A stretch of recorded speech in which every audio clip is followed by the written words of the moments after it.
मैं सबसे पहले बताना चाहूँगा कि मैं डॉक्टर अर्पित चोपड़ा जैन एक ऐसे परिवार से आया हूँ जहाँ पर 19 एलोपैथिक डॉक्टर्स हैं। तो इसका मतलब है कि मुझे एलोपैथी सिस्टम से अच्छा खासा परिचय है और एक ऐसी फैमिली से भी हूँ जहाँ पर आयुर्वेदिक फैक्ट्री है। तो इसका मतलब है मुझे थोड़ा आयुर्वेद का जो बेसिक आइडिया है वो मुझे पता है। एक सिस्टम जो लैकिंग था वो है होम्योपैथी। तो मुझे चूँकि उस परिवार में एक प्रेरणा थी कि एक जो हमारे घर का कोई सदस्य होम्योपैथी में अपना आगे करियर बनाएगा या उसमें आगे कुछ करेगा, तो उसके लिए मेरा सिलेक्शन उन्होंने तय किया था और मैं वहाँ पे पहुँचा। बट चूंकि होम्योपैथी के बारे में आपने पूछा कि कैसे काम करती है, तो निश्चित रूप से जो होम्योपैथी हमने पढ़ी है वो 200 साल पुराने सिस्टम से जो जर्मनी से इन्वेंटेड होम्योपैथी है, जिसको डॉक्टर आदरणीय सैमुअल क्रिश्चियन हेमनियमन साहब ने जो डेवलप किया था, वो हम दुनिया में वर्ल्ड वाइड पढ़ रहे हैं, जिसको हम क्लासिकल होम्योपैथी के नाम से जानते हैं। पर चूंकि क्लासिकल होम्योपैथी 200 साल पहले लिखी गई थी, उन्होंने जितना कंसेप्ट बताया था उस जमाने के हिसाब से उन्होंने उसमें रेक्टिफाई किया। और जो हम आज के हिसाब से हम जब इस परिप्रेक्ष्य में जब हम बात करते हैं, तो ये सभी लोग जानते हैं कि होम्योपैथी एक क्लासिकल सिस्टम है, सेफ सिस्टम है। अगर आपको फायदा नहीं करेगी तो नुकसान भी नहीं करेगी। पर उसके जो डोजेस होते हैं वो 5 बूंद, 10 बूंद, 4 गोली, 4 बूंद एक बेसिक केसेस में काम करने के लिए बनाए गए थे।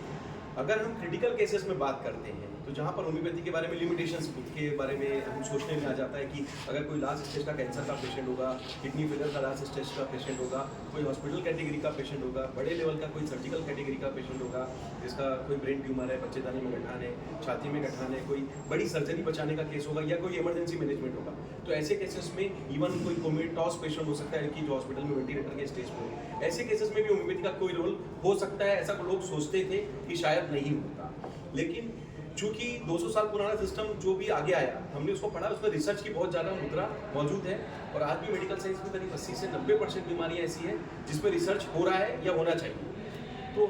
चूंकि मेरा एक सोचना है कि मैं जिस परिवार से आया हूँ उसमें इतनी सारी मेहनत मैंने पहले भी देखी, प्रेरणा ही है, परिवार की प्रेरणा है, डॉक्टर्स की प्रेरणा है, परिवार में फादर की प्रेरणा रही है कि कोई भी काम में शॉर्टकट नहीं होता, आपको मेहनत तो करनी पड़ेगी। तो मैंने इस फील्ड में जो अपॉर्चुनिटी थी उसको एक्सेप्ट किया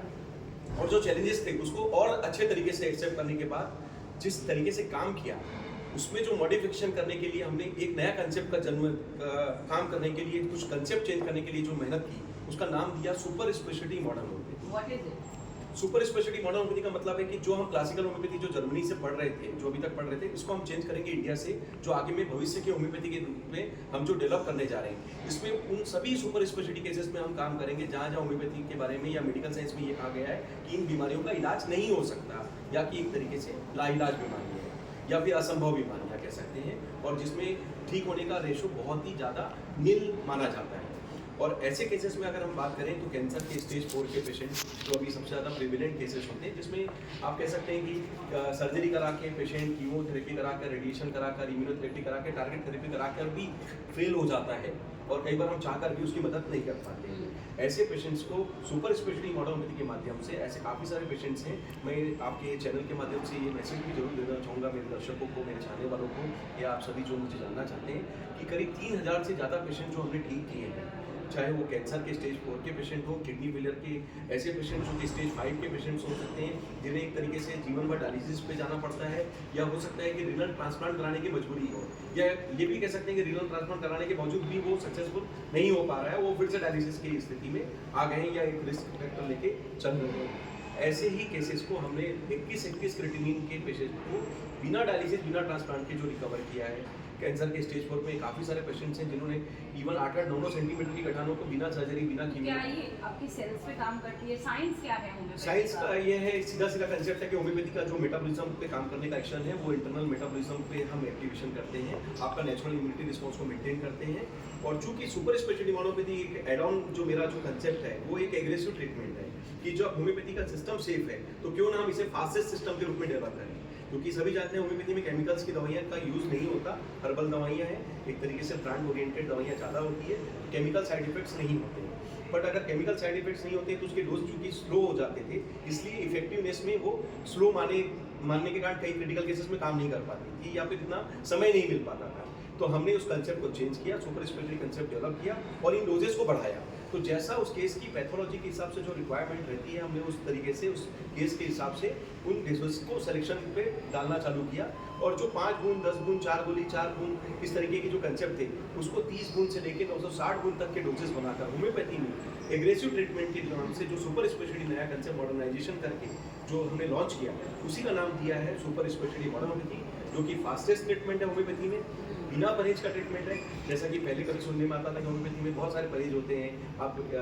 आलू प्याज लहसुन हींग बहुत सारी जो गंध वाली चीज़ें शायद नहीं खा पाते, ऐसा बहुत सारी चीज़ें बताई जाती है। ऐसा इन सभी कंसेप्ट को हमने हटाया, क्योंकि जब हमने डोज बढ़ाया तो इन सब छोटी मोटी चीज़ों का हमारी कंसेप्ट में कोई भ्रांति का कोई स्थान नहीं होता है। इस तरीके से हमने एक नया कंसेप्ट डेवलप किया। और डॉक्टर अर्पित, आप WHO लेकर के जा रहे हैं, वर्ल्ड हेल्थ ऑर्गेनाइजेशन में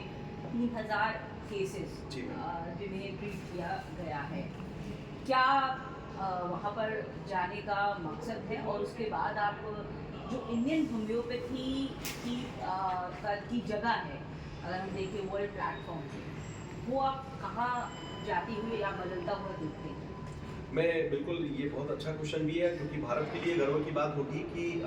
भारत में ही सबसे ज़्यादा होम्योपैथी के डॉक्टर्स आज के डेट में अभी अवेलेबल हैं। पूरे वर्ल्ड वाइड हम जहाँ जहाँ बात करें तो जिन जिन कंट्रीज़ में होम्योपैथी चल रही है, उसमें सबसे ज़्यादा प्रिविलेंट जो होम्योपैथी का स्कोप है वो भारत से, इंडिया से हम वर्ल्ड को दे सकते हैं, ऐसा मेरा मानना है, क्योंकि सबसे ज़्यादा प्रैक्टिसिंग डॉक्टर्स होम्योपैथी के इंडिया में हैं। पर भविष्य की होम्योपैथी जो हम डेवलप कर रहे हैं, निश्चित रूप से उसमें सुपर स्पेशलिटी जो मेरे वर्ड बार बार मैं आपको बताना चाह रहा हूँ, सुपर स्पेशलिटी मॉडर्न होम्योपैथी वो एक नया कंसेप्ट होगा, जो कि पूरा एविडेंस और रिसर्च बेस्ड डेटा के आधार पर तय होगा। क्योंकि WHO का कहना है कि अगर हम कोई भी चीज़ करेंगे तो फिजिकल, मेंटल और सोशल वेलबींग, ये 3 चीज़ें हमें पेशेंट्स को हेल्थ के डेफिनेशन में मिलनी चाहिए। तो जो मेरी क्लिनिक का नाम है, आरोग्य सुपर स्पेशलिटी मॉडर्न होम्योपैथी, अगर हम आरोग्य के मतलब जानना चाहें तो आरोग्य का मतलब होता है कंप्लीट वेलबींग, यानी पेशेंट को हम फिजिकली ठीक करें, मेंटली उसको ठीक करें, जो उसका कॉन्फिडेंस है उसका गेन करें। और जब आप किसी पेशेंट को फिजिकली और मेंटली ठीक करते हैं तो नो डाउट वो सोशली समाज में जिस चीज़ के लिए जाना जाता है, जिस चीज़ के लिए माना जाता है, हो सकता है वो भी किसी न किसी चीज़ का डॉक्टर हो, उस फील्ड का डॉक्टर हो जिस चीज़ के लिए वो अपने काम से माना जाता है। तो उसको हम जब खड़े करते हैं तो निश्चित रूप से सोशली फील्ड से एक्टिव हो पाता है और फिजिकल, मेंटल और सोशल वेलबींग लेकर हेल्थ की कंप्लीट डेफिनेशन को पूरा कर पाता है। तो आरोग्य के बाद जो हमारा दूसरा डेफिनेशन आता है सुपर स्पेशलिटी, इसका मतलब उन सभी केसेस पे काम करना जिसमें मैंने बताया कैंसर, किडनी फेल, अस्पताल के भर्ती cases, coma, surgical, auto immune category, जिसमें लोग काफ़ी रिसर्च कर रहे हैं। तीसरा जो मॉडर्न होम्योपैथी नया कंसेप्ट है, उसका मतलब है कि होम्योपैथी में मॉडर्नाइजेशन करना। तो नया तरीका यही होगा, इसलिए कंसेप्ट चेंज करने के लिए नाम दिया गया मॉडर्न होम्योपैथी। और WHO में जाने का मतलब है कि हम विधिवत इस डेटा को जब वहाँ पे सबमिट करेंगे तो हमारे पास इतना प्रत्यक्ष प्रमाण होना चाहिए कि उसको रिसर्च पे लिया जा सके, उसको वेरीफाई किया जा सके। और आपके चैनल के माध्यम से मैं ये फिर से मैसेज देना चाहूँगा कि हम बहुत उम्मीद कर रहे हैं कि हमारे डेटा को बहुत जल्दी वेरीफाई किया जाए, उसमें जो अच्छा पार्ट है वो दुनिया के हित में आने के लिए कहीं ना कहीं उसका वेरिफिकेशन करके जो आगे लाने की प्रोसेस है, ताकि उसको डॉक्यूमेंटेशन के फॉर्म में दुनिया की अवेलेबिलिटी के लिए सुपर स्पेशलिटी मॉडर्न होम्योपैथी जो इंडिया से बनेगा, जो भारत का भी नाम आगे बढ़ेगा और देश का नाम जब आगे जाएगा तो निश्चित रूप से होम्योपैथी का नाम भी भारत से आगे जाने के लिए जो हमारी मुहिम है उसको हम पूरा करने की WHO के माध्यम से पूरा करने की पूरी कोशिश करते हैं। डॉक्टर अर्पित, आप ब्रिक्स में ऑफिशियल रिप्रेजेंटेटिव हैं होम्योपैथी के। ये भी दिखाता है कि एक ऑल्टरनेट पैथी के तौर पर होम्योपैथी की जो जगह है ग्लोबली वो क्या है? ये मेरा सौभाग्य है कि ब्रिक्स में आदरणीय मोदी साहब के नेतृत्व में इस ऑर्गेनाइजेशन में जो फोरम हमने जो डेवलप देखा है, उसमें इंडिया से मुझे एज ए ग्लोबल इन्वेस्टर और ऑफिशियल रिप्रेजेंटेटिव के रूप में ये भूमिका दी गई है कि इन देशों में जो करीब ब्रिक्स के पार्ट हैं, करीब 22 देशों में मैं होम्योपैथी मेडिसिन जो सुपर स्पेशलिटी मॉडर्न होम्योपैथी हमारा जो नया कंसेप्ट है, इसका प्रचार प्रसार कर सकूँ और होम्योपैथी के लेवल को इंडिया से जो हम डेवलप कर रहे हैं उसको फॉरेन में भी या वर्ल्ड वाइड जहाँ जहाँ हम बात कर रहे हैं वहाँ पर उन भूमिकाओं में इंडिया से हम जो चेंज कर रहे हैं उसको हम बता सकें और उन देशों में भी पॉपुलरिटी पे ला सकें। तो निश्चित रूप से जब हम WHO की बात करते हैं तो ब्रिक्स भी उसका एक पार्ट है कि जब हम वहाँ बताएंगे तो ये बातें इंटरनेशनल लेवल पे जाएंगी। और चूंकि इंटरनेशनल लेवल पे होम्योपैथी पहले भी चल रही है, पर जो रिसर्च का अभाव था उसके कारण जो होम्योपैथी कहीं कहीं पीछे दिखती है, उसमें हम जब सुपर स्पेशलिटी लेकर जाएंगे तो निश्चित रूप से होम्योपैथी भी आगे आएगी और देश का भी नाम आगे जाएगा। एक सवाल मैं और यहाँ करना चाहूँगी डॉक्टर अर्पित, कोल्ड कफ से लोग बहुत जूझते हैं और यही हमने देखा है कि बहुत बढ़ जाती है बीमारियाँ, ब्रोंकाइटिस बन जाता है, निमोनिया बन जाता है, लंग्स के दूसरे इन्फेक्शन के केसेस बन जाते हैं। और एक तरफ ये भी कहा जाता है होम्योपैथी में काफ़ी इफ़ेक्टिव दवाइयाँ हैं सीजनल कफ फ्लू के लिए या फिर सीवियर ट्रीटमेंट के लिए भी। अभी क्योंकि मौसम ऐसा है, लगातार बड़े सारे लोग पीड़ित हैं, किस तरीके से फ्लू कोल्ड कफ में होम्योपैथी काम करती है, और आपके लिहाज से कौन सी ऐसी मस्ट हैव होम्योपैथी है जो हर घर में कोल्ड कफ के लिए, फ्लू के लिए होनी ही चाहिए? एक बहुत ही कॉमन सा क्वेश्चन है कि कोल्ड कफ के लिए क्या मेडिसिन होना चाहिए। तो नो डाउट होम्योपैथी में बहुत सारी मेडिसिन हैं, और एक्यूट फॉर्म में हम बात करें तो आर्सेनिक एल्बम, चूँकि आज के डेट में होम्योपैथी में कोल्ड कफ इसलिए पॉपुलर भी है कि कोविड में हमने लगभग सभी लोगों को देखा है कि कोल्ड कफ या इस तरीके की एलर्जी से रिलेटेड जिनके सिम्टम्स बढ़े हुए थे, उन्होंने आर्सेनिक एल्बम को एज ए बूस्टर यूज़ किया। पर चूंकि हम फिर से सुपर स्पेशलिटी होम्योपैथी के कंसेप्ट पे बात करते हैं, तो मैं फिर से बताऊंगा मैम कि जिस वक्त कोविड की बात हुई थी तो हमने करीब 9 दवाइयों का एक कॉम्बिनेशन दिया था, जिसमें हमने आर्सेनिक के साथ और भी कुछ मेडिसिन है उसको कॉम्बो बनाकर दिया, क्योंकि उस समय का जो परिप्रेक्ष्य ऐसा था कि केवल कोल्ड कफ के साथ पेशेंट नहीं आ रहे थे, उसमें बहुत सारे रेजिस्टेंस फैक्टर भी थे। तो निश्चित रूप से हमें कुछ ऐसा बनाना था जो सभी तरीके से उस पेशेंट की मदद कर सके। इसलिए कोल्ड कफ के लिए जब आर्सेनिक एल्बम आई तो वहाँ पे एलियम सिपा भी आई, बेलाडोना भी आई, साथ में सिनेका आई, ब्राइनिया एल्बा आई, इस तरीके से इंफ्रेंजिनम आई। तो इस तरीके से कुछ और मेडिसिन का हमने कॉम्बो बनाकर जो यूज़ किया, उसका फ़ायदा कोल्ड कफ में लोगों को देखने में मिला। और अगर हम आम भ्रांति के हिसाब से समझें या आम नॉलेज के हिसाब से समझें, तो कोल्ड कफ में केवल आर्सेनिक एल्बम एक दवा नहीं है। तो मेरा एक सुझाव है कि जब भी इस तरीके की कोई परेशानी आए, आप साथ में डाइल्यूशन के साथ मदर टिंचर्स का यूज़ जरूर करें। मदर टिंचर का मतलब होता है अगर हम यूकेलिप्टस का मदर टिंचर यूज़ करते हैं या ब्राइनिया का मदर टिंचर यूज़ करते हैं, तो चूंकि वो थोड़ा क्रूड फॉर्म होता है तो वो जल्दी इफेक्ट करता है। तो आपके डाइल्यूशन फॉर्म के साथ जब आप मदर टिंचर्स की भूमिका को इन्वॉल्व करते हैं, तो सुपर स्पेशलिटी जैसा आपको जो स्कोप है वो प्राप्त होता है, और रिजल्ट आपको जो कह सकते हैं कि जो 4 दिन में होना है, हो सकता है आपको 1 दिन में मिले, या जिस तरीके से आप स्पीड चाह रहे हैं सिविलिटी के हिसाब से वो आपको रिजल्ट मिल सके।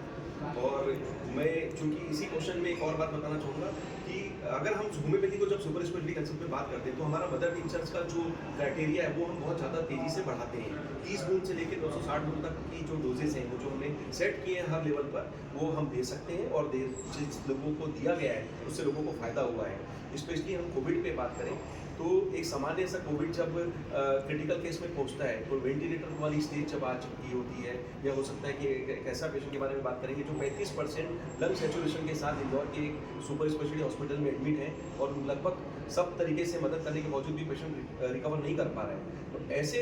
सिचुएशन में भी अगर मेरी जो सुपर स्पेशलिटी होम्योपैथी के कंसेप्ट के माध्यम से हमने करीब 480 गुण का डोज बनाकर दिन में 4 बार अगर उस पेशेंट को जो प्रिस्क्रिप्शन दिया और उससे लोगों को फ़ायदा मिला, जिस तरीके से हमने देखा, तो उस पेशेंट के बारे में बात करूं तो उन्होंने अपनी लाइफ सेविंग मैकेनिज्म को वहाँ पे प्राप्त किया, और आज भी नीमच इंदौर में वो पेशेंट स्वस्थ जीवन जी रहा है, अपने परिवार के साथ खुशहाल जीवन जी पा रहा है। और वेंटिलेटर से बाहर आना और 35% सैचुरेशन से बाहर आना उस समय के स्टेज के हिसाब से लगभग असंभव काम था, और होम्योपैथी के मदर टिंचर्स के स्कोप के कारण सुपर स्पेशलिटी होम्योपैथी का जो हमारा तरीका है, जो एग्रेसिव, फास्ट, नेचुरल, सेफ और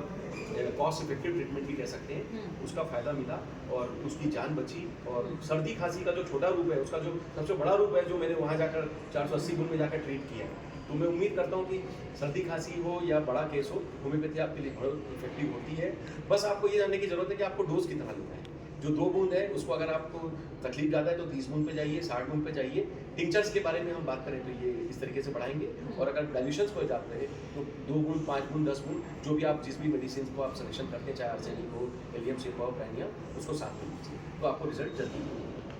thank you so much doctor Arpit, आपने इतने सारे हमारे डाउट्स भी क्लियर किए, और ये सब जानकारी दी तमाम लोगों के लिए, खासतौर से जो अब तक बुनियादी फैक्टर नहीं जाने थे होम्योपैथी को देखकर। Thank you so